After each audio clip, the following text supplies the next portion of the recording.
Working with Randall was an excellent experience. Randall always was a person I would go to if I had a customer issue that I had trouble dealing with. Randall would always give me great advice on how to solve the problem. So now what I do is I always think, what would Randall do? And that's how I get through some difficult situations. Randall always had the customer in mind for everything. So Randall is a wonderful person. Randall taught me that our actions or procedures should not put any further barriers in front of the customers. The customers have enough barriers as it is, and our goal is to help them overcome it. Randall was a champion at providing quality customer service to our job seekers, but he was much more than that. He was a mentor. He really helped me understand programs and how things fit in with finance, and that was very, very important to me. He was also a great resource to so many people, and I know we all miss him greatly, but I also know that he lives on through all of the things that he shared with us. Randall taught me that every customer deserves to have a champion. He had a unique way of stepping out of the box, looking at the bigger picture, and being able to see what that customer needed to be a success and to keep their services intact. And I use that strategy to this day. One of the infamous sayings of Randall that I'll never forget is, we don't have any more customer service to give tomorrow than we do today, so always put the customer first. And I've always remembered that. Another thing is that in certain situations, I would always think, what would Randall do? And even today, that is a foundation of how I do my work. I met Randall back in 1998.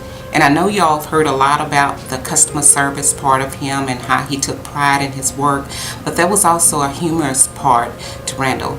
I remember in 1999 when I lost a bus token, and I had to report that to Randall. Of course, he kept logs of all of the bus tokens. I went to Randall and said, okay, Randall, I cannot find this one bus token. I don't know what happened to it. And he immediately said, well, file a police report. Of course, I thought he was joking, but he was serious. And that's the part I'll miss about Randall. He was serious about his work. He took pride in his work, and he expected those that worked with him to also take pride in their work. Several years ago, I found myself in the position of a supervisor, and at the time, I got a lot of phone calls, and customers would call and ask to have their penalty or their sanction reversed. I knew there was only one way that it would ever be reversed, and that would be through Randall. That entailed a lengthy email or maybe a detailed phone call. And what he would do, he would tell me if he required any other information from the customer. A lot of times, though, he would say, okay, it's a go, and I'm going to let you be the hero. And I always appreciated that about Randall, because he let us call our customers back, and we got to be the one that told them the good news, they're going to get their benefits back or whatever.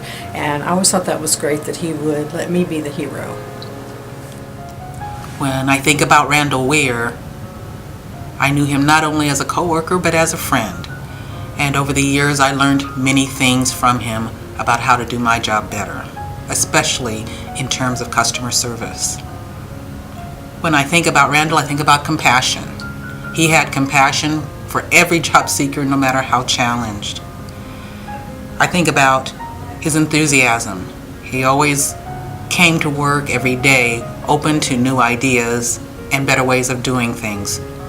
He saw the opportunities that could be afforded our customers if we did our job well. I think about his commitment. He had a sincere commitment to excellence. He was a quality Texas examiner, and everything he learned in that process he applied to how he made decisions every day within our own organization, and we are better for it. When I think of a specific incident or discussion he and I may have had that exemplifies his commitment to customer service, one thing comes to mind. Randall looked for every way to get the person back in the program and participating in the activities again.